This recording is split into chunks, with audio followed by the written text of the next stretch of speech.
Bienvenue sur cette chaîne pour visionner le spectacle Vie orgasmique. Je vais vous poser le décor et le cadre avant que vous puissiez commencer le visionnage. Ce spectacle, c'est l'histoire du premier parti politique français du plaisir qui vient révolutionner les codes de la politique. Vous allez découvrir 5 femmes sur scène qui sont fermement décidées à se donner une vie d'autorisation, de plaisir, de joie, de jouissance. Et pas seulement pour elles, pour le collectif aussi. C'est une œuvre qui vient régénérer le collectif. Leur rêve, c'est de prendre la présidence de la République française. Elles se préparent pour leur premier meeting politique pour faire connaître leur tout premier parti Vie orgasmique.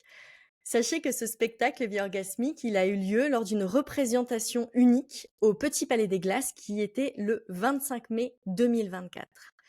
C'est une production Les Terres d'Alma, qui est mon entreprise, sur une idée originale d'Amandine Coteau, moi-même, avec en direction artistique et mise en scène Emel Olokou, et en adaptation et en écriture Emel Olokou sur la base des textes des comédiennes, qui sont Aurélia Dabon, Capucine Kostadinov, Frédéric Thiebaud, Camille Picasso et Amandine Coteau. Les messages que l'on porte sur scène, ce sont les nôtres. Ce sont réellement notre contribution au monde. Et ces messages, ils ont besoin d'être écoutés avec un cœur ouvert, avec cette posture de chercheur de vérité. Donc je vous invite à vous engager dans le visionnage avec cette démarche intérieure. Et je tiens à préciser, pour poser encore une fois le corps et le cadre et le décor, que toute personne qui serait tentée, la tentation, qui serait tentée de nuire à cette œuvre de manière frontale ou de manière détournée, sera automatiquement supprimée. Ces commentaires seront supprimés pour, je pense, le respect de la vie orgasmique de chacun. Aussi, vous retrouverez les liens de chacune à la fin du descriptif pour découvrir ces femmes pépites qui ont créé ce spectacle. Et pour en explorer davantage sur le processus de création d'un spectacle, qui a été créé en moins de 2 mois à distance, je vous invite à écouter les épisodes de podcast qui ont été mis en description. Je vous remercie aussi de nous soutenir en partageant un maximum ce spectacle. Je sais que les messages qui sont diffusés vont vous parler, vous allez vous reconnaître, vous allez avoir envie de transmettre ces messages à vos proches, à votre famille, à vos collègues. Allez-y, partagez-le amplement. C'est un spectacle qui est disponible sur YouTube. Donc, belle expansion à ce spectacle. Avant de commencer, attention, on commence dans quelques minutes le spectacle. Je tiens à vous dire que le spectacle commence très très fort. Vous n'avez pas eu le temps de préparation que le public qui était là, le magnifique public qui a co-créé avec nous, vous n'avez pas eu ce temps de préparation du public. Donc quand vous allez arriver, tenez-vous prêts. Les premières minutes, ça va se secouer et après, ça va s'adoucir. Donc ne prenez pas peur, vraiment installez-vous. Et encore une fois, le cœur ouvert et la joie d'être là, connecté avec nous. J'ai très à cœur et je pense que toute l'équipe a très à cœur de lire vos commentaires, d'avoir vos retours et de voir comment cette œuvre, elle a transformé quelque chose à l'intérieur de vous. Je vous souhaite un très très beau visionnage. Merci d'être là, merci de nous soutenir, de contribuer, de jouir de ces moments d'extase artistique avec nous. Et bon visionnage. Bienvenue à toi, au Petit Palais des Glaces.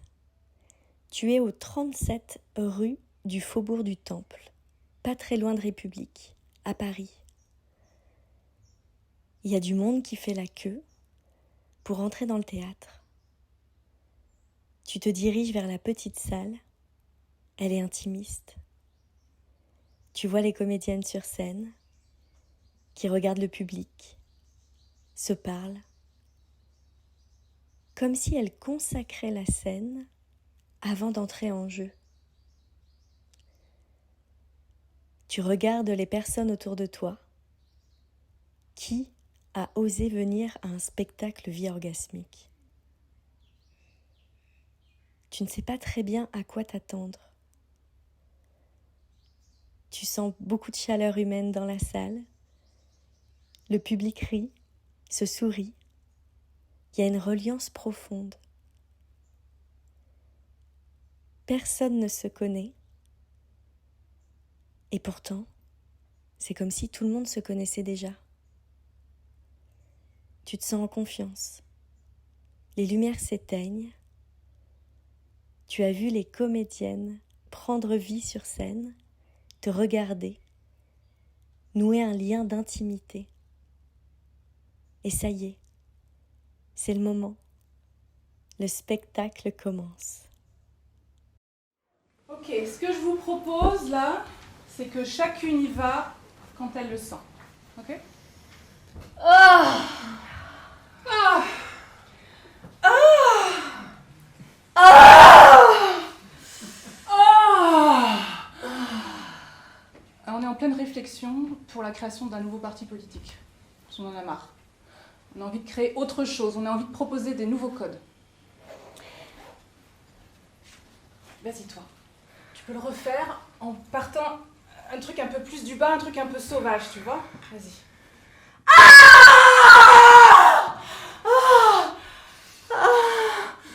Ouais, on dirait un cri d'accouchement. C'est pas inintéressant le lien organique que tu fais entre je donne naissance et je jouis de ma vie. C'est comme si ton cri voulait dire je jouis, je me donne naissance à nouveau. Ça commence fort, hein. Ça va? Est-ce que vous allez bien? Ouais. Ici, ça va? Vous venez de loin? Oui. Je sais qu'il y en a qui viennent de Thaïlande. Je ne pointe pas de doigt, mais... Moi, quelques personnes. Non, racontez-moi, vous venez d'où? Thaïlande. Thaïlande? Je ne savais pas. Et vous? Tous des Parisiens? Ouais. Paris? Paris. Paris. L'Alsace.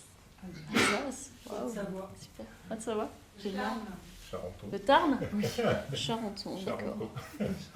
Quartier 94. Ok. Le 94, très bien. Le Lot. Le Lot? Entre les toi. Bretagne. Bretagne, ouais, super. Ok. Alors, ce que je vous propose, c'est qu'on va commencer en douceur. En douceur, vraiment. C'est pas une blague. La préparation d'un orgasme, c'est comme ça. On n'y va pas d'emblée, tchac, 30 secondes chrono, pif paf, voilà la marchandise. Non. On prend le temps. On respire. On respire.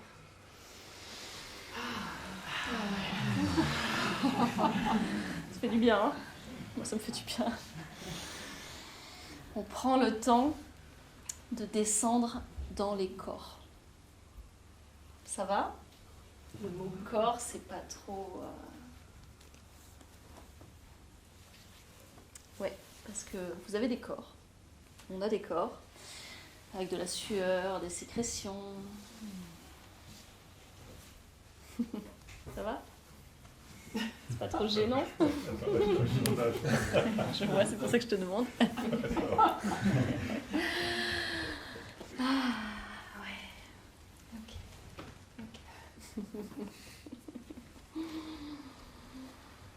Bon. Ça fait peur. Hein. Le grand trou noir. La grande inconnue. Alors, ce que je vous propose, pour qu'on ne soit pas les seuls à bosser, histoire qu'on ait tous un peu le trac, c'est un trac partagé. Je vous propose de vous tourner vers un de vos voisins, de faire un petit clin d'œil, juste pour établir le contact. Allez-y. Allez. Ouais.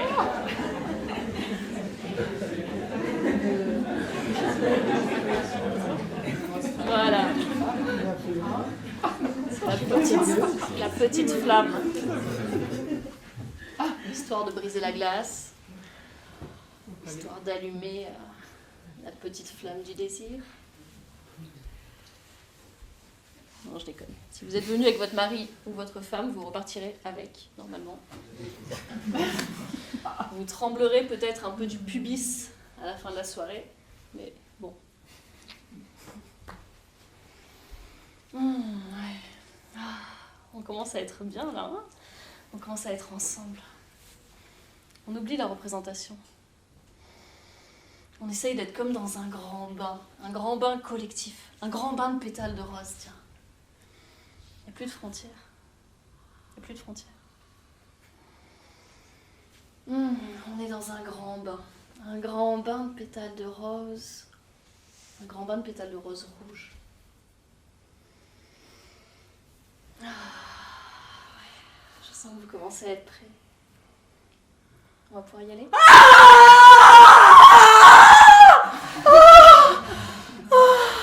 Ah, il était bien celui-là. Ouais, on va pouvoir commencer. Allez.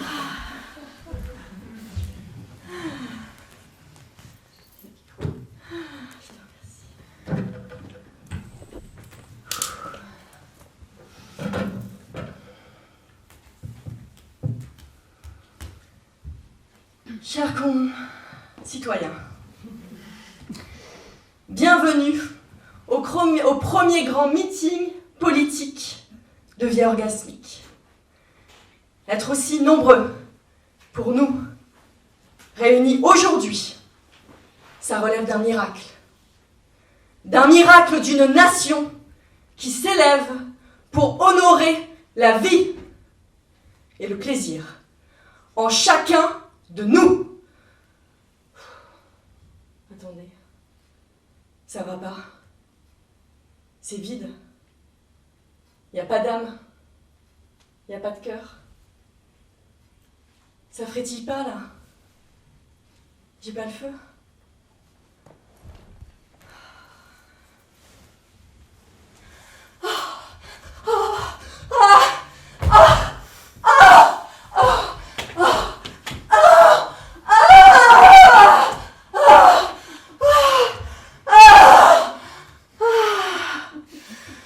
Chers concitoyens, bienvenue au premier grand meeting politique de vie orgasmique. La présidence orgasmique, c'est pas tout seul.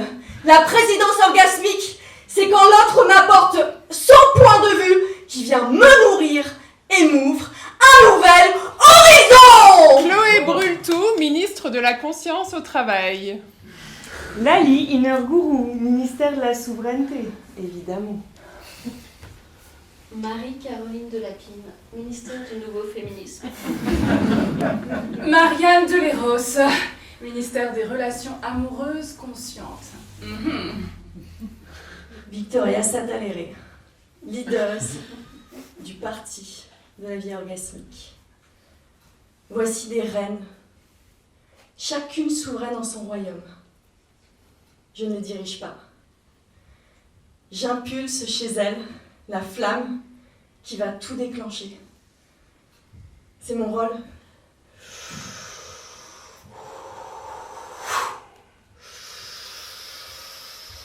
Et chez toi aussi. Oui, chez toi aussi. Je ne suis pas là pour te contrôler. Je suis là pour initier la flamme. C'est quoi ton besoin? C'est quoi ton désir?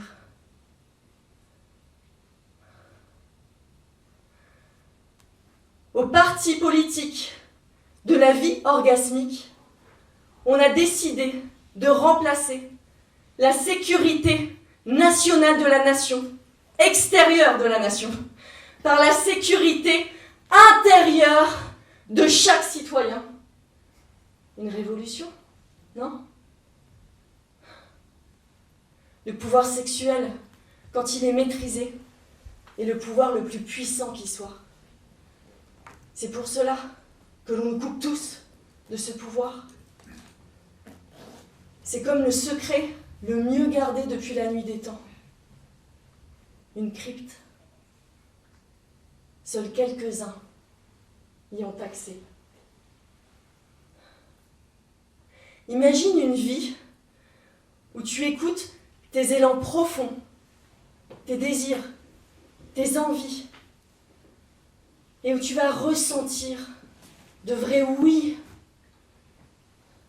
et pas que des oui, Des noms aussi. Parce que tu le sais, il n'y a pas d'orgasme sans consentement. Il faut des noms aussi. Non!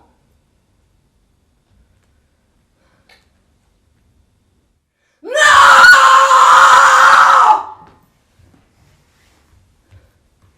Faire les choses pour faire plaisir, en se sacrifiant, parce qu'il le faut bien. Non, merci! Se taire pour éviter un conflit, t'écraser de l'intérieur, te violenter. Non, merci! Étouffer tes rêves pour avoir un semblant de sécurité et ne pas trop dévier des normes de la société. Non, merci! Faire un prêt immobilier sur 30 ans en te serrant la ceinture alors que tu rêvais de liberté. Non, merci! Rester dans un travail qui paye alors que ça t'éteint un petit feu. Non, merci! Dire oui pour faire l'amour alors que tu n'en as pas envie. Pour acheter ta tranquillité. Non, merci! Tu as le droit de jouir, de dire oui à la vie, de dire oui à ta vie. Et contrairement à toutes les voix qui se lèvent, tu le fais pas, et qui disent que tu le fais pour toi, c'est pas vrai en fait, c'est pour le monde que tu le fais.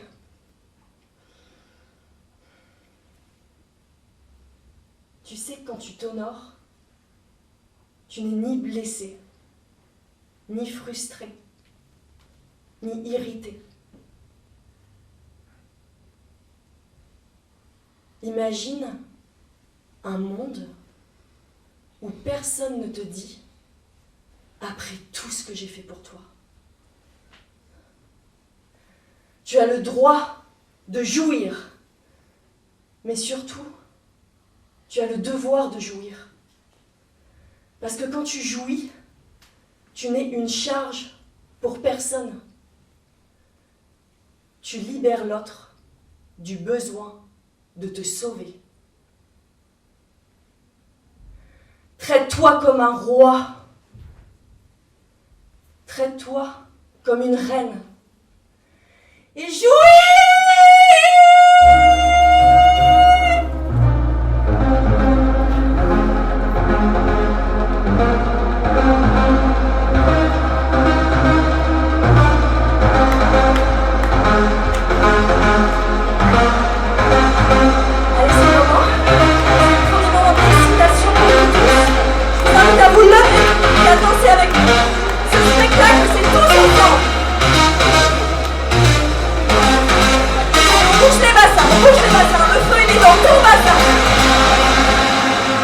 C'est parti!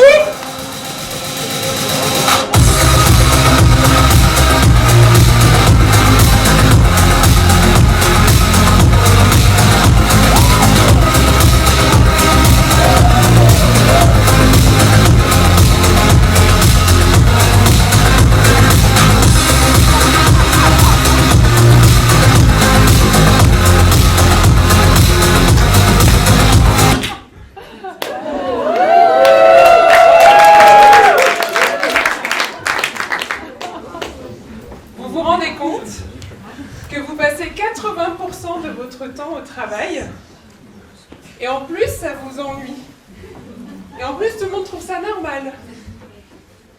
Vous louez votre temps contre un statut et une sécurité financière.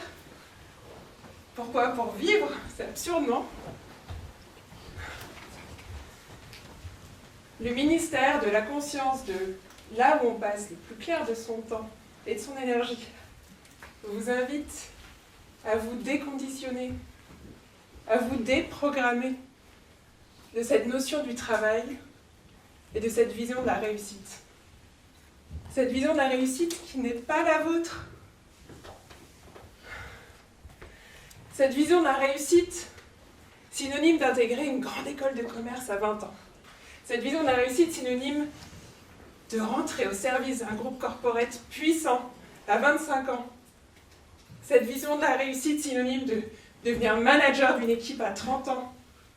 Cette vision de la réussite synonyme d'avoir un premier bonus à 5 chiffres à 35 ans. Pour finalement, à 40 ans, se rendre compte qu'on est en train de passer à côté de sa vie. Le ministère de la conscience, de là où on passe le plus clair de son temps et de son énergie, vous invite à voir plus grand, à vouloir mieux pour vous. Vous autorisez à rêver, vous autorisez à exercer une activité professionnelle qui vous prend aux tripes, vous vous sentez vivant, une activité professionnelle qui n'est plus du travail mais une contribution au monde. Imaginez, vous avez 95 ans là. Vous pouvez fermer les yeux. Imaginez qu'il ne vous reste plus longtemps à vivre, mais vous vous sentez bien. Qu'avez-vous accompli pour pouvoir partir heureux, serein? Imaginez, vous avez bien vécu, vous avez ri, vous avez aimé, vous avez été présent à vous-même et présent avec ceux que vous aimiez.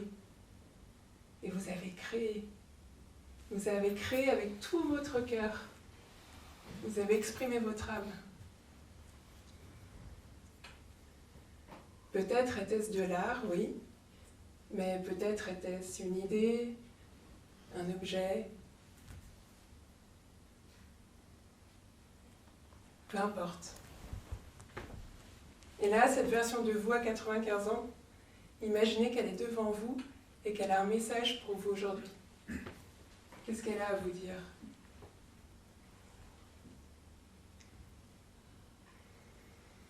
Le ministère de la conscience, de là où on passe le plus clair de son temps et de son énergie, vous invite, vous encourage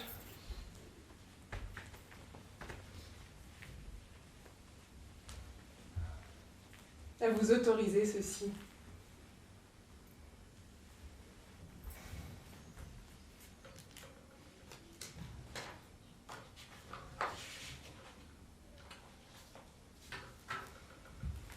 Vous me direz, oui, mais on a bien besoin de gagner sa vie. Gagner sa vie. Cette expression n'a aucun sens, vous êtes déjà en vie, vous l'avez déjà gagné votre vie. C'est un cadeau que vous avez reçu à votre naissance. À chaque instant, vous respirez et vous avez la possibilité d'expérimenter ce que c'est que d'être en vie. Vous me direz, oui, mais il faut bien gagner de l'argent. Ah, l'argent, ben oui, pour pouvoir se loger, se nourrir, se déplacer, se faire plaisir, il faut de l'argent.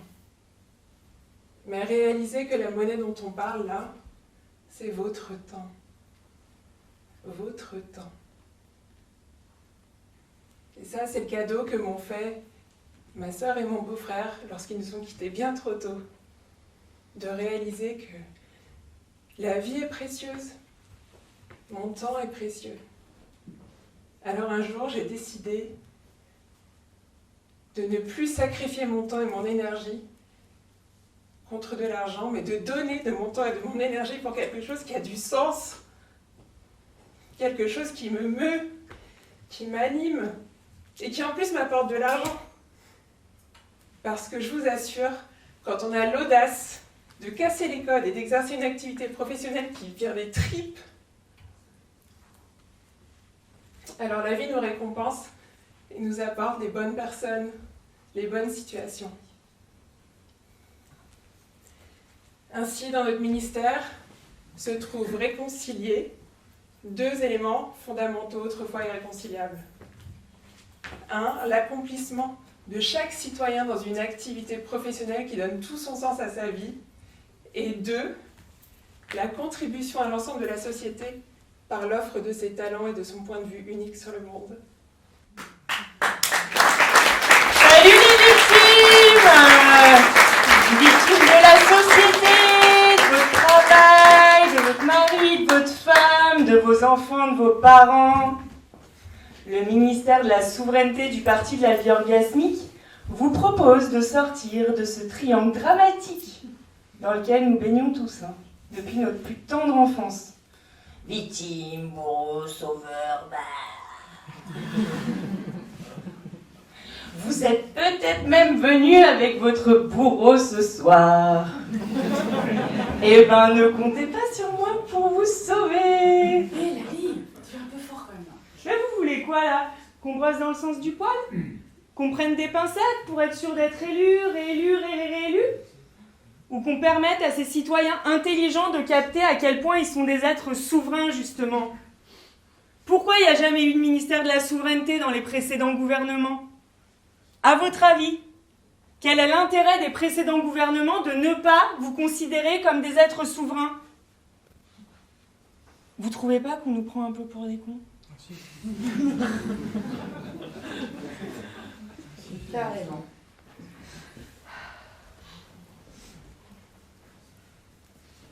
Le ministère de la Souveraineté est là pour... Au ministère de la Souveraineté, ce qui nous intéresse, c'est que vous repreniez les rênes de votre vie.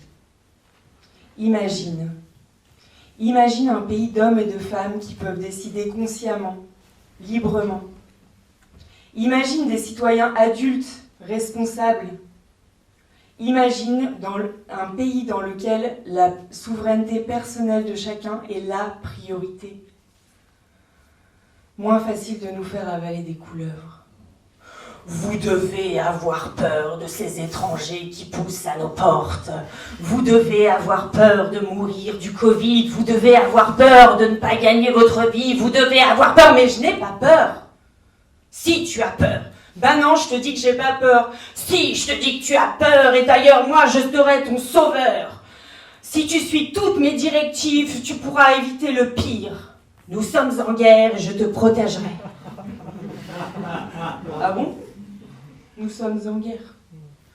Le ministère de la Souveraineté n'est pas là pour assurer la souveraineté nationale, compris? Comprendido, understood? Mais bien pour assurer, favoriser votre souveraineté personnelle. Ta souveraineté personnelle. Le ministère de la Souveraineté est là pour vous rappeler que vous avez cette responsabilité de créer votre vie orgasmique. Oui, j'ai bien dit créer votre vie. Vous êtes des créateurs de votre réalité, pas seulement à travers ce que vous pensez, ce que vous faites, mais surtout à travers ce en quoi vous croyez. Être un homme souverain, une femme souveraine, c'est une posture intérieure qui vous permet de ne plus subir la vie, ses aléas, ses contractions, ses imprévus, mais de ressentir au plus profond de vous que tout ce qui se passe est au service de votre évolution. Rien n'est là pour vous faire chier. La responsabilité, elle n'est pas là pour vous culpabiliser ou vous paralyser. Elle est là pour vous permettre de reprendre votre pouvoir intérieur. Imagine un pays dans lequel chaque citoyen se rappelle qu'il a ce pouvoir de vivre chaque chose qui lui arrive à partir de ce qu'il ressent. Vous avez toujours le choix. Oui, toujours. Toujours. Toujours. Même avec la maladie. Tu vas un peu fort là quand même. Ah ça non alors. Si on reproduit la censure à l'intérieur de notre propre parti, franchement, là, moi je suis pas d'accord. On fait quoi là? On met bien la muselière au cas où j'irais trop loin? C'est ça? Il y a 15 ans, on me diagnostique une maladie. Il y a 15 ans, on me diagnostique une maladie. Après 10 ans de souffrance, on m'opère en urgence et on m'annonce que je suis stérile. J'ai 27 ans. Je suis cette femme à qui on dit « Tu as une endométriose.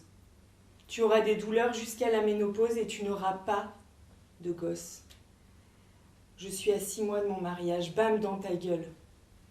Effet immédiat, victimisation. C'est trop injuste. Et autour de moi, oh la pauvre, j'aimerais pas être à sa place. Pouvoir zéro. Impuissance totale. Je subis. Deuxième effet, après quelques années, je décide de reprendre les rênes de ma vie. Je prends de la hauteur. Je choisis d'explorer pourquoi j'ai une maladie du féminin. Qu'est-ce qui déconne dans ma manière de fonctionner pour que mon corps se dérègle? Qu'est-ce qui déconne dans ma manière de fonctionner pour que mon corps se dérègle?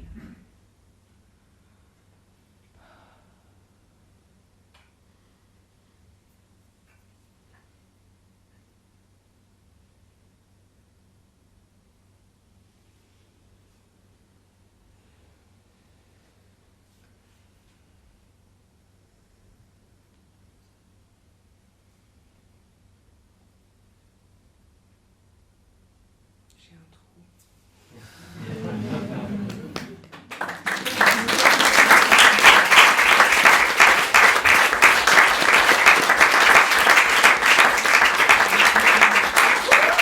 C'est pas la responsabilité que je veux réveiller chez vous. C'est pas la culpabilité que je veux réveiller chez vous. C'est votre putain de pouvoir sacré, votre putain de pouvoir sacré. Tout est possible. Tout est possible, tout est possible. Ne crois jamais ce qu'on t'énonce comme étant possible ou pas possible pour toi.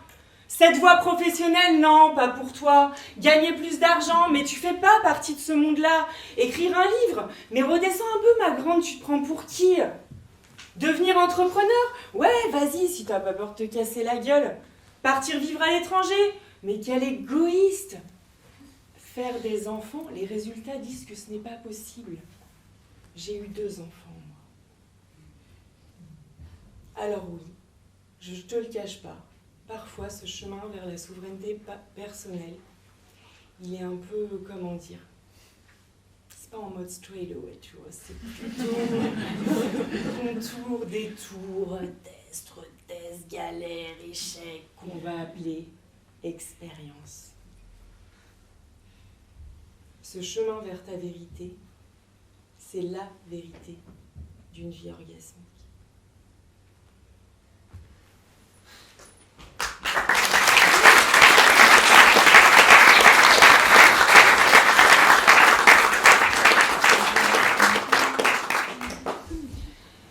You are what you are your own special creation. You are what you are, and what you are needs no excuses.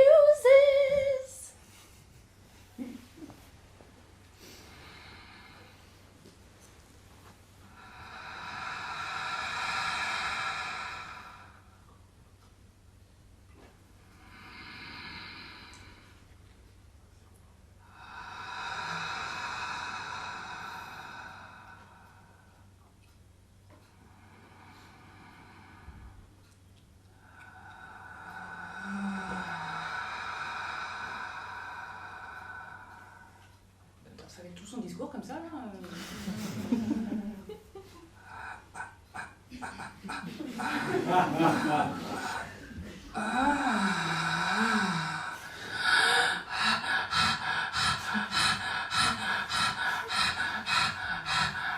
C'est peut-être son programme politique en fait, je sais pas.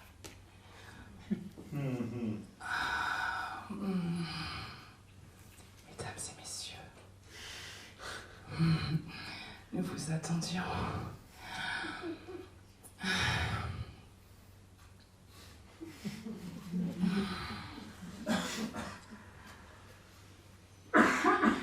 Mesdames et messieurs, je viens affirmer ici la nécessité d'un ministère des Relations amoureuses conscientes. Selon certaines statistiques, les couples cesseront de faire l'amour dans le futur.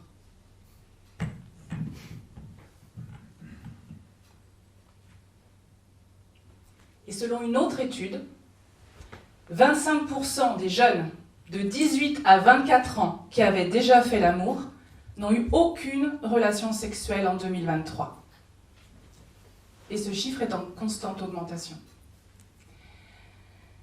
Je viens donc vous parler ici de ce qui se joue en ce moment dans notre société. La fatigue du désir. Ouais. Le découragement amoureux. La prédominance de la survie sur la vie même.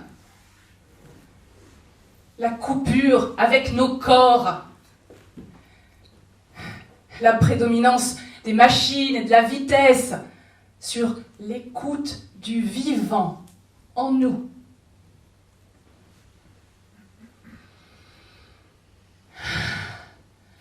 Je viens donc vous parler de ce qui se joue depuis ces 50 dernières années dans notre rapport au corps, à l'amour et à la sexualité.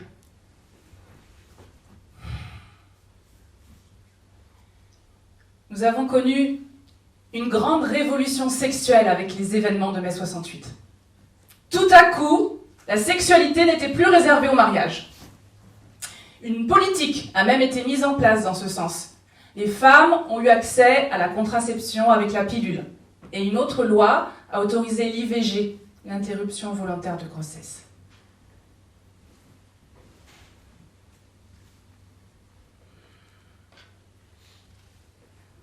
Il y avait une autorisation, une invitation à faire l'amour pour jouir de la vie. Et c'est durant cette même période qu'un film érotique du nom de Emmanuel est sorti sur les écrans. Stupeur! Scandale! Ouf! Et un des plus grands succès du cinéma français quand même. C'est comme si un vent d'amour et de plaisir, oui, avait soufflé en France.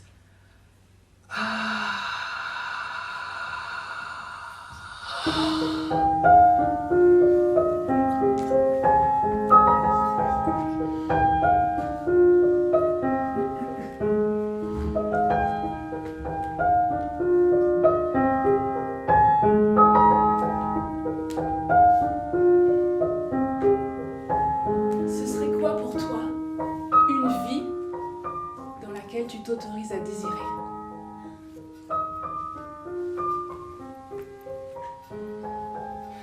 Avec délicatesse, tu peux effleurer une partie de ta peau. Vas-y, tu peux le faire avec moi. Vas-y.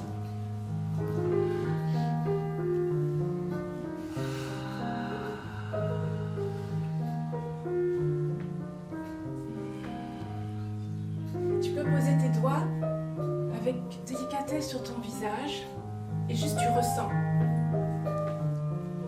Tu écoutes comment c'est ce contact avec toi-même.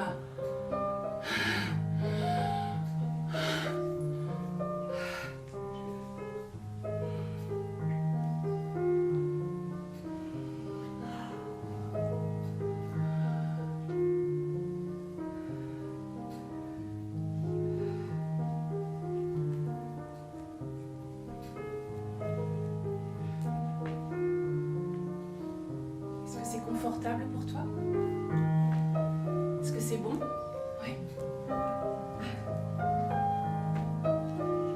Imagine, tu as un homme ou une femme là, juste devant toi. Tu t'approches doucement.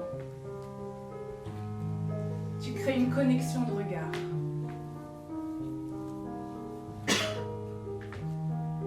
C'est la rencontre de ton propre monde intérieur sensoriel avec le monde intérieur de quelqu'un d'autre.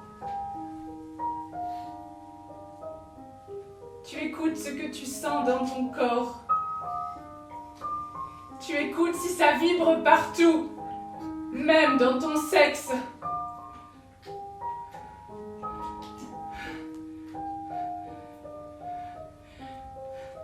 Tu t'autorises à ressentir du désir.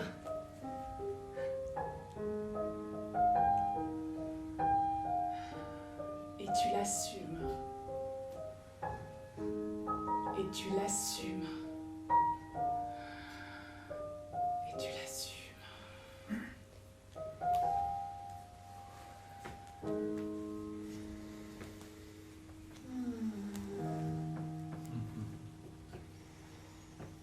Être une femme, c'est se réapproprier le flirt. Une femme qui flirte, une femme qui séduit, c'est une femme qui est redescendue dans son corps, dans ses pompes, dans son sexe.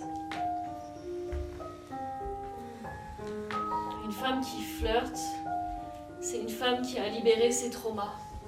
Une femme qui s'est réapproprié son pouvoir sexuel. Si je flirte, c'est avant tout avec moi, avec la vie, avec le vent sur ma peau. Avec Marianne, aujourd'hui, on avait envie de vous inviter dans une leçon de flirt. Alors, mesdames, vous allez connecter à un état de flirt intérieur. Et messieurs, vous allez connecter à un grand oui intérieur. Que vous soyez venus avec votre femme, votre sœur, votre mère, qui est une inconnue à côté de vous, je veux que vous la regardiez avec les yeux qui disent « Oui, oui, je te vois. Oui, tu as le droit. Oui, tu es belle. Et oui, je t'aime quand tu es comme ça. » Et vous, mesdames, j'ai vraiment envie de vous inviter à sentir cet état de flirt intérieur. Ça part de là. Sentir cet état de plaisir, d'excitation, connecté à la sensuelle, à la charnelle, à la sexy en vous. Allez-y, sentez-le, sentez-le. Si vous avez besoin, vous pouvez faire des petits mouvements de bassin très discrets, personne ne vous verra. Peut-être le voisin qui vous regarde. Mais vraiment, sentez-le.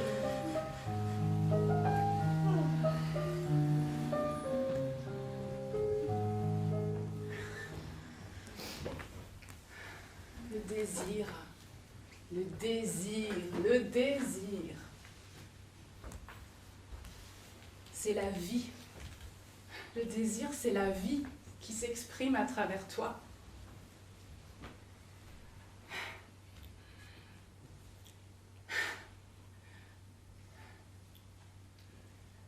C'est lui qui va te donner la direction du prochain pas que tu vas faire. C'est lui qui t'ouvre les portes d'une vie orgasmique. Chacun de vous a le courage de reprendre son pouvoir. Oui, oui, oui. Chacun de vous a le courage d'aller se rencontrer dans ses désirs les plus profonds. Chacun a le courage d'écouter ce qui le meut, ce qui l'attire. Des vrais oui. Pas de trafic, pas de faux semblants, on s'en fout de tout ça. Des vrais désirs, sans en avoir peur. Sans en avoir peur. Sans les limiter, sans se censurer. Est-ce que tu m'entends ?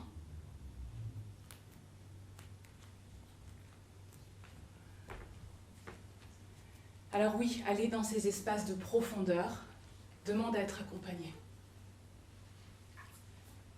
Parce que nous avons tous été coupés de notre nature profonde, de cette nature connectée à nos désirs. Nous avons tous été coupés de notre nature sauvage et sacrée. Parce que notre nature sauvage est sacrée.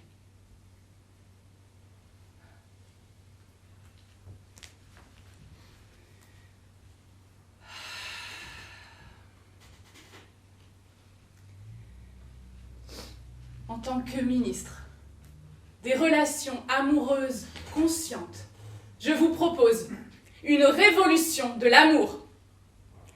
Osons descendre dans nos grottes pour y ramener le trésor de tous nos désirs enfouis. Osons sentir notre peau et nos corps ouverts. Réinventons l'amour Créons une sagesse érotique. Érotisons-nous. Osons avoir envie. Osons avoir envie.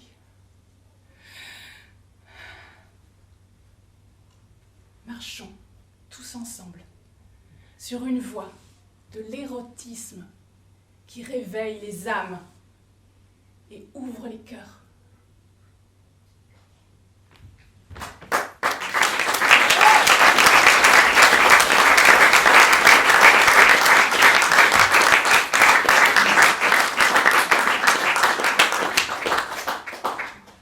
Mes amis, au parti de la vie orgasmique, nous ne faisons pas le choix de la transparence. Nous préférons nous dévêtir. D'ailleurs, c'est ce que je vais faire maintenant.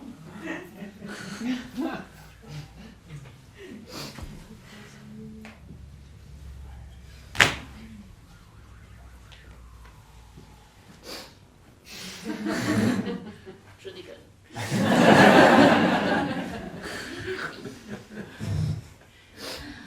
Mes amis, si je viens devant vous aujourd'hui, c'est pour me mettre à nu. Je suis une femme en 2024. Je suis une maman célibataire en 2024. Je suis une femme qui a connu le viol. Je suis une femme qui porte dans sa chair des mémoires de femme. Je suis une femme forte et fragile. Je suis une femme entourée et seule. Je suis une femme comme des milliers, qui gère un boulot, un enfant, une vie amoureuse, une vie perso, des projets. Je suis une femme qui a traversé 2 divorces. Je suis une femme qui a connu et aimé des hommes. Je suis une femme qui adore les hommes. Si je viens porter la parole devant vous aujourd'hui, c'est qu'il y a urgence. Urgence qu'on se réveille. Urgence à ce qu'on sorte, à ce qu'on vienne secouer nos mémoires et les statu quo. Urgence à sortir de la séparation et de la division, du pseudo-féminisme qui nous fait croire qu'on peut être des hommes mieux que les hommes.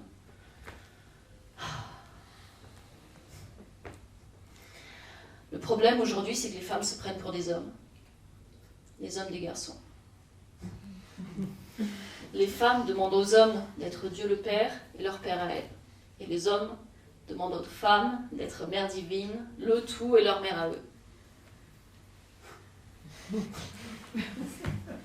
On se mord la queue. On va au casse-pipe.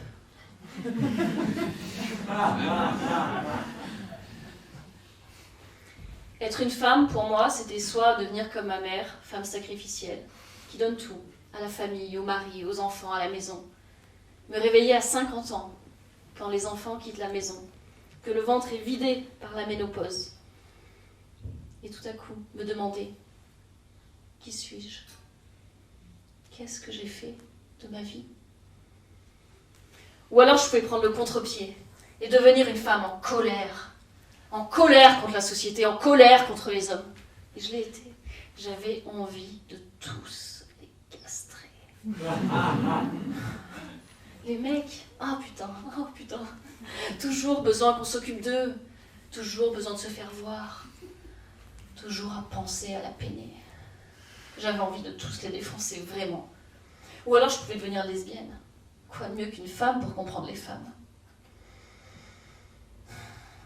J'étais donc coincée entre ma mère et la femme en colère. J'ai dû trouver une autre voie, une nouvelle voie, la 3e voie. La voie du nouveau féminisme, la voie de la réconciliation intérieure.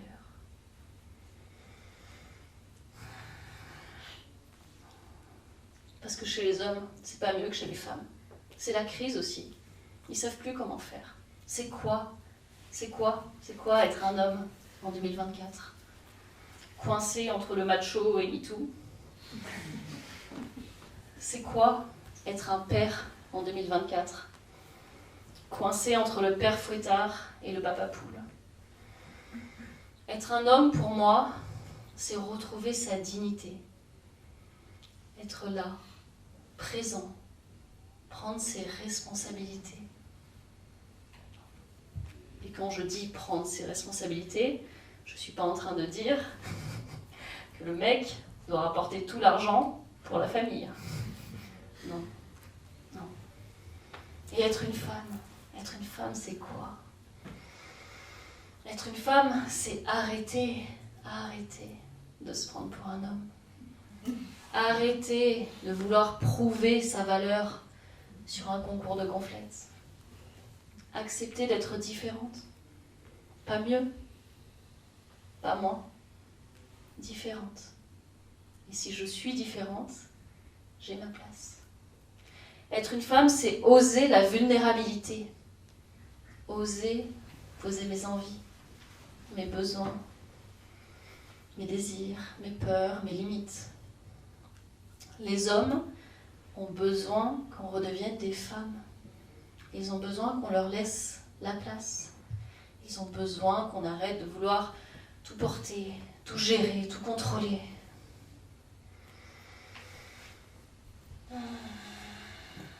Besoin qu'on apprenne à se poser, à s'ouvrir, à se laisser porter. La femme aigrie, la femme qui râle, la femme qui critique, la femme qui contrôle tout. C'est fini. C'est fini.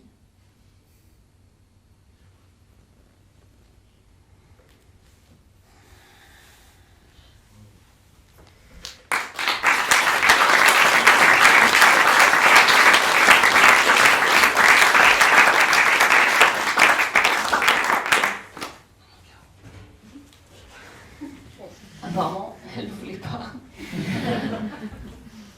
Ce que j'ai envie de vous proposer maintenant, c'est de retourner dans le monde avec tout ce que vous avez appris ce soir. J'ai envie de vous dire, jouer, flirter, vibrer. Parce qu'au-delà des contraintes, au-delà des poids qu'on porte au quotidien, au-delà de tout ce qu'on doit faire, il y a la femme sensuelle, la femme qui jouit, la femme qui a envie de jouir de la vie. Merci de m'avoir écouté. Votez pour nous.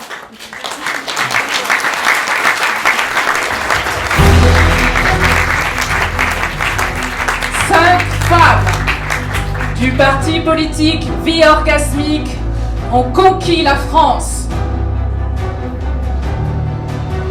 Lyon, Marseille, Bordeaux, Lille, Villedieu-les-Poêles, Sucy-en-Brie, Béziers, Clohars-Carnoët.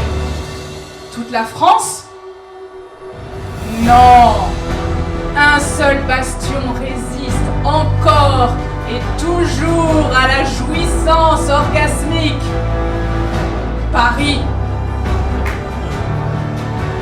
Paris, Paris, Paris.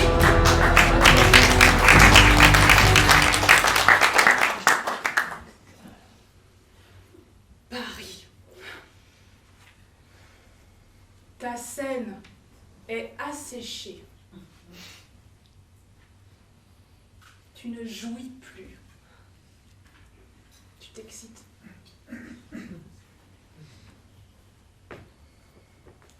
Tu ne vibres plus. Tu klaxonnes.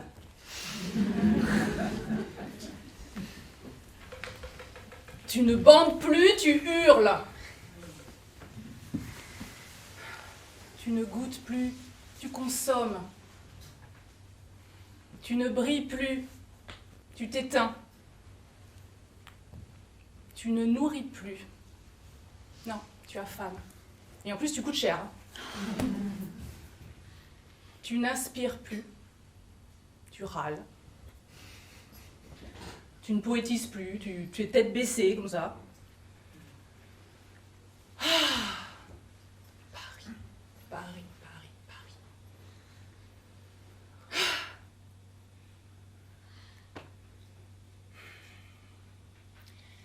Paris. Allez, on prend ta Bastille. On t'embarque.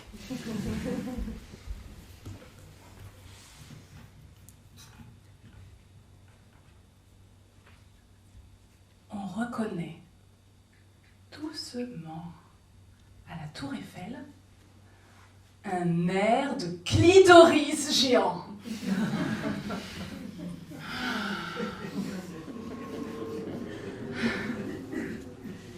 On voit dans tes catacombes la matrice de ton utérus,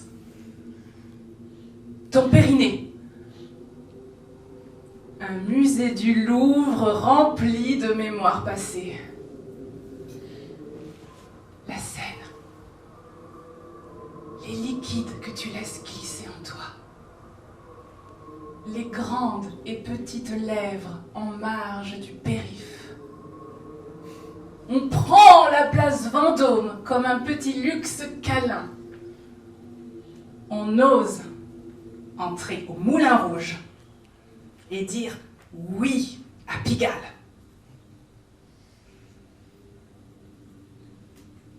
Et ici, là, au Palais des Glaces, nous voici rassemblés, tous là, ensemble. Et c'est tous ensemble là que nous plongeons dans ce froid glacial, sorte de cérémonie expiatoire pour rallumer notre flamme intérieure.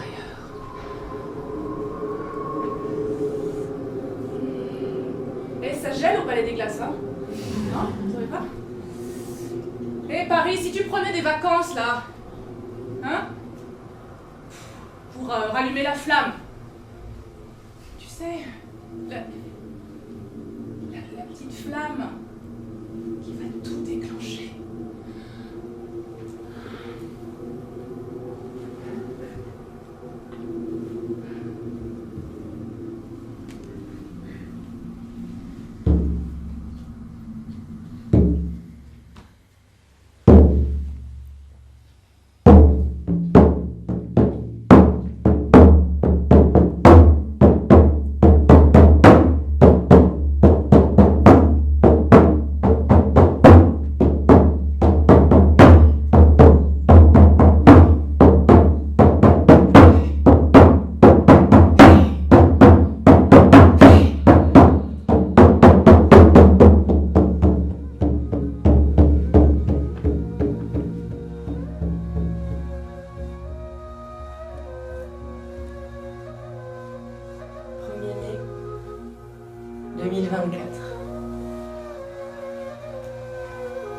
Nous sommes 5 sœurs d'âme, soudées, à partir en Égypte pour un voyage d'1 mois.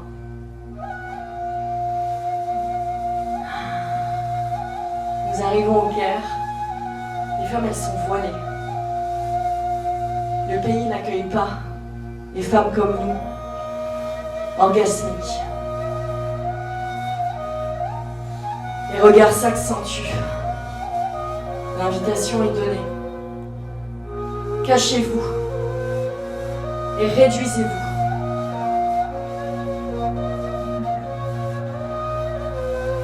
Nous décidons de quitter le Caire, direction le temple d'Isis, au site de l'Égypte.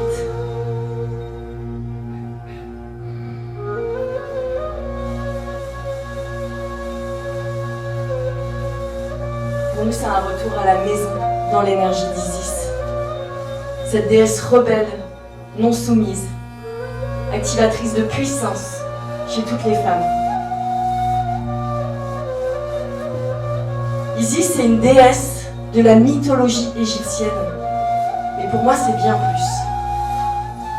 Isis est une force sacrée, disponible dans l'univers, à laquelle on peut tous se brancher. Isis, c'est une force surnaturelle de vie.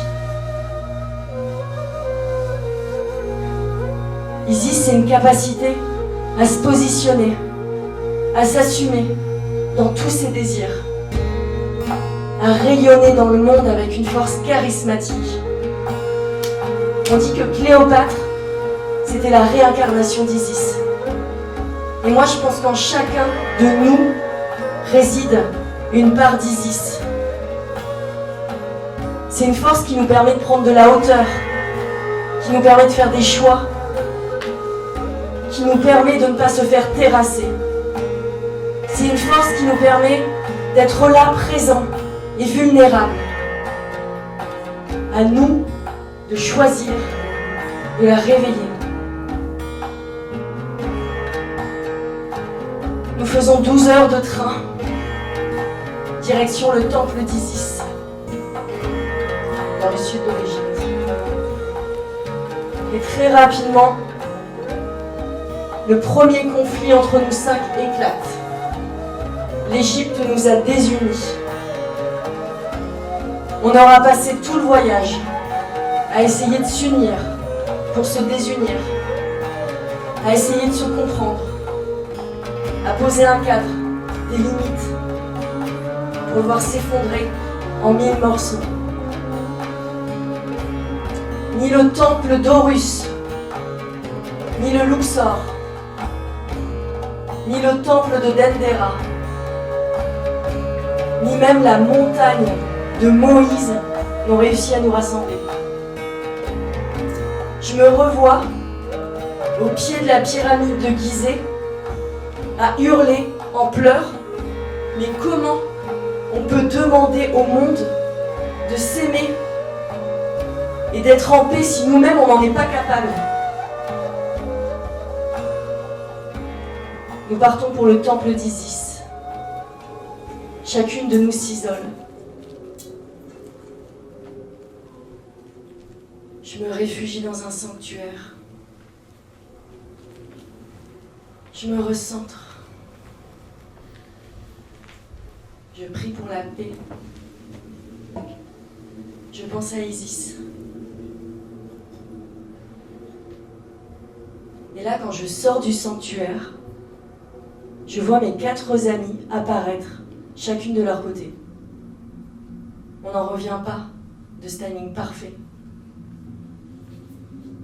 Orgasmique, cette façon qu'a la vie de nous mettre en scène. Nous décidons de partir au bord du Nil pour un rituel à 5. On commence à partir sur une respiration rythmée et on s'abandonne.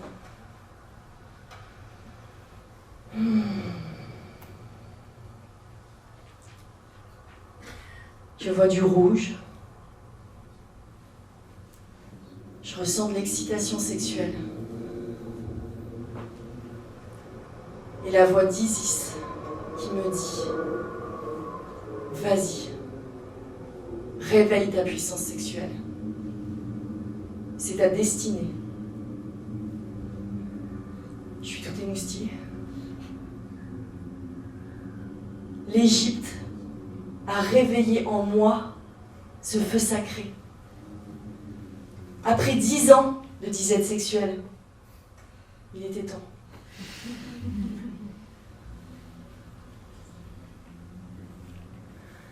Je pars au Caire, dans un pays qui annule la puissance sexuelle des femmes, et je repars profondément orgasmique. L'Égypte m'a rappelé ma puissance infinie. On pourrait se sentir diminué face à tant de grandeur. Moi, j'ai senti que je pouvais tout accomplir dans ce monde.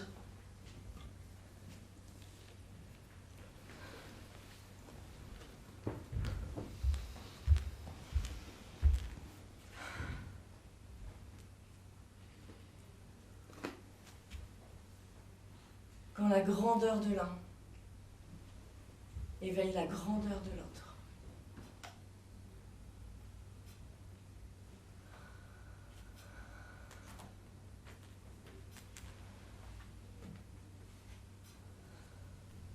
Ça y est, Victoria. Je crois qu'ils sont prêts à recevoir les codes d'une vie orgasmique. Tu peux ouvrir les portes de la crypte. Mais qui parle? Isis? C'est toi, Isis?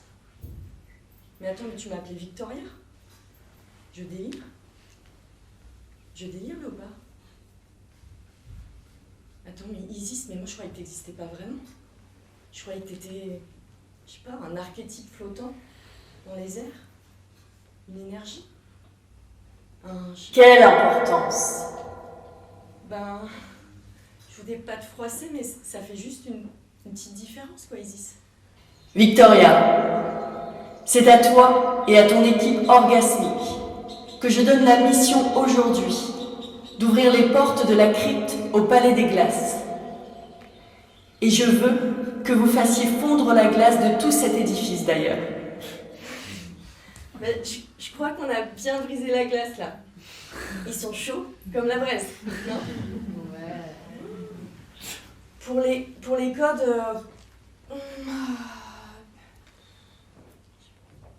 Qu'est-ce qu'il y a, Victoria Satalleri? Tu hésites? Bah en fait, les codes, on les a jamais ouverts devant autant de monde en même temps. Ici.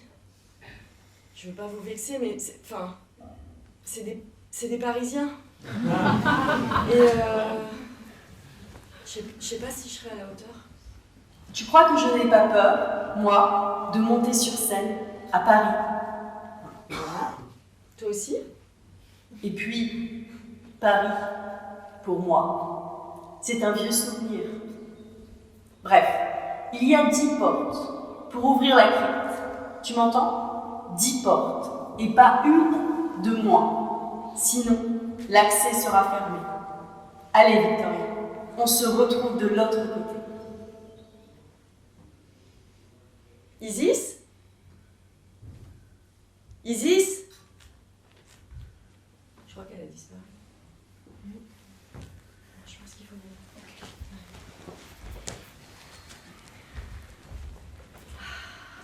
Mais vous savez où se trouve le ministère du Nouveau Féminisme? Non.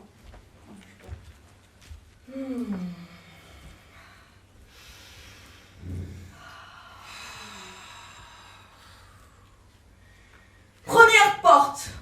Savoir dire oui et non, et s'autoriser à changer d'avis à chaque instant. C'est orgasmique. Parce que quand on est libre de dire oui et non, on est en sécurité. Il n'y a personne qui peut nous déranger. Et quand je me sens libre, j'ai accès à toute la zone de mes plaisirs.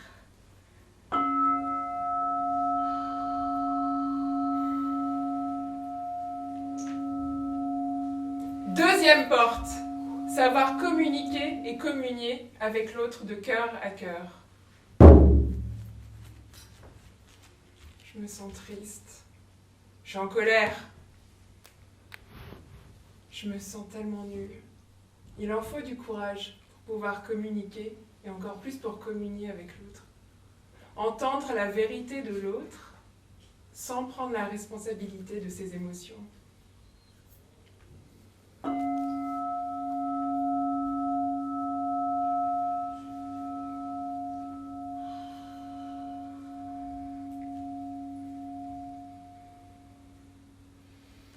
Troisième porte. Savoir se laisser traverser par les événements de la vie, les émotions, sans se laisser prendre.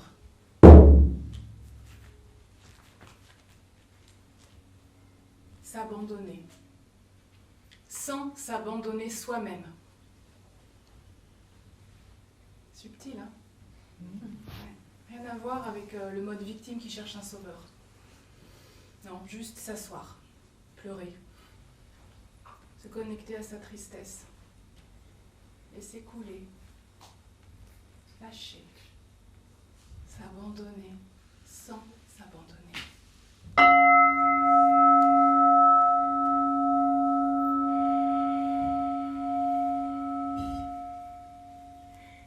4e porte. Alors là, on est sur du bestial. Ce code-là, il ne se dit pas, il se vit. On va faire une petite danse du bassin, je vous demande de vous lever et on va y aller tous ensemble. C'est parti, on va partir sur du facile. Allez-y. Avant, arrière. Avant, arrière. Avant, arrière. Synchronisé. Avant, arrière. Avant, arrière. Avant, arrière. Avant, arrière. Super. On part sur un 8. C'est parti. Vous placez un stylo au niveau de vos organes sexuels. Vous vous imaginez que vous tracez un 8 sur une feuille de papier. Allez, on part sur un premier 8 tous ensemble. Allez, on secoue les bassins. Super. Allez, on fait un 8 inversé. Allez, vous pouvez le faire. Vous êtes prêts là? C'est parti, c'est parti. Super. Maintenant, on part sur un lâcher du bassin. Vous êtes libre de vos mouvements. Allez-y, allez-y. Allez. Je sens les pénis et les utérus reliés. Ah.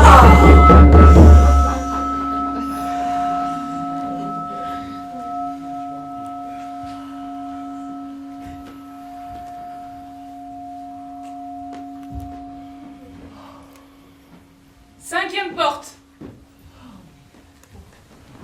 Savoir suivre des élans improbables et faire des sauts de la foi.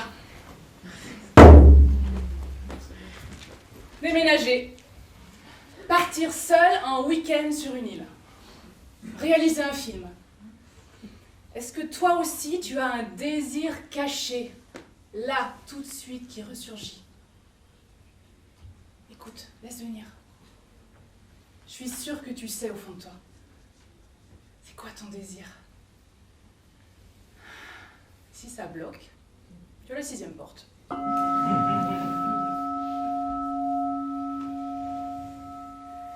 Sixième porte.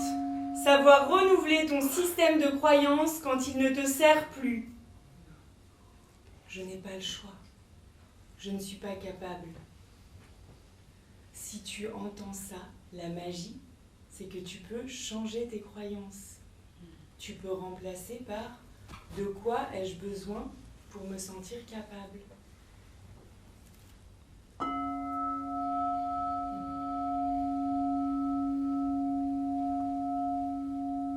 Septième porte. Suivre ses envies en se désidentifiant de ses conditionnements. Elle a quitté son mari. Pas étonnant que la petite dernière ait du mal à parler. Il avait tout pour réussir. Et il a tout quitté pour aller monter une ferme. Il n'y arrivera jamais. Pff. Ta gueule! Avec vie orgasmique au pouvoir, il n'y aura plus de place pour la médisance. On sera tellement dédié à créer la vie de nos rêves qu'on n'aura plus le temps pour ça. Seuls les frustrés critiquent et projettent sur les autres.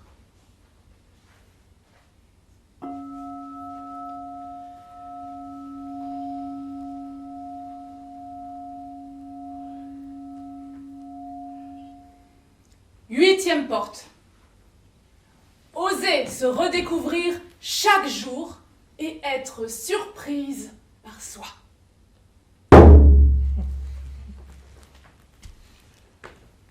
Et je suis sûre que c'est ce que tu es venu faire ici. Je suis sûre que tu as découvert quelque chose sur toi. Sur toi, depuis le début de ce spectacle.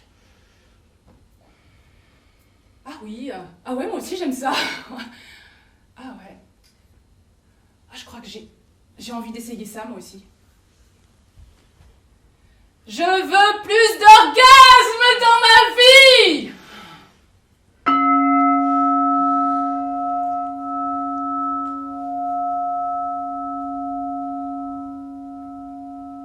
Neuvième porte. Mener de grands projets qui font peur. En sécurité. Quand on s'occupe de sa sécurité intérieure, on n'a plus peur de la peur. Et alors on peut même vivre la peur avec extase et créer sa vie orgasmique.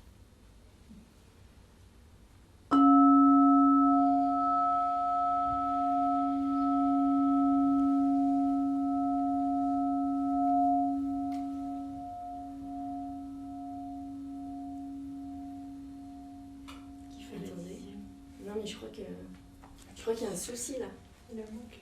Ouais, il manque une porte. Ah oui, c'est vrai. Isis, elle avait dit 10, on en a 9. Ouais. Je crois qu'il y a un souci. Ouais. Mais j'ai beau chercher, je trouve pas moi. Elle est où sa 10e porte? Je sais pas. Les filles! J'arrive de Notre-Dame! J'arrive de Notre-Dame, que j'ai été visiter en tant que représentante du nouveau féminisme. Vous savez pas ce que j'ai découvert? Non. Notre-Dame. Notre-Dame a été construite sur un ancien temple d'Isis. Hein?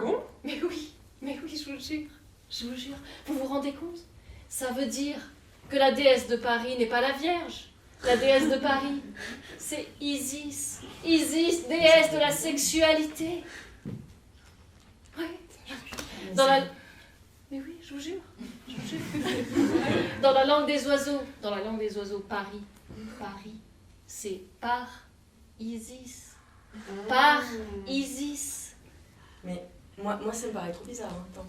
Mais parce que Paris, les Parisiens, ils marchent comme ça. Ils sont complètement coincés, il n'y a rien. En fait, ils marchent comme ça et on est sur le berceau de la sexualité. C'est un truc de dingue. Je te jure. On l'a trouvée, la petite flamme qui va tout déclencher. La petite flamme du désir. On l'a trouvée, la 10e porte. La 10e porte, c'est par Isis.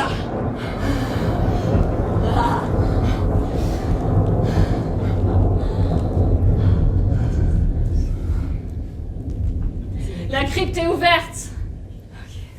C'est la crypte. À nos rêves. On est tellement fous. À la magie! Aux corps qui se lâchent, se libèrent et parlent leur langue de corps. À tous les espaces que l'on a su créer pour que tout ça arrive. À nos corps! À toutes les yonis. À toutes les femmes qui unissent leur voix! Au pénis, À la jouissance! À nos fous rires! À nos vies orgasmiques. À la culotte de règles que je porte! à la terre, à qui on demande rarement son consentement. À tous nos enfants! À l'audace! Et à tous ceux qui vont quitter la salle ce soir sans leur conjoint. À la vie, à la danse, aux étoiles! À la danse des étoiles au-dessus de nos têtes! Au sexe, À tous ces hommes courageux qui font le chemin avec nous pour créer des nouveaux codes. À tous ces moments où on s'est dit, tant pis, j'y vais. Et à la terre qui nous nourrit. À toutes les femmes du monde! au choix, À toutes les montées de plaisir! À tous ceux qui seront choqués ce soir. Aux chattes indociles. À toutes les peurs qu'on a su traverser! et à demain matin, quand on se regardera droit dans les yeux et qu'on se dira « On l'a fait ».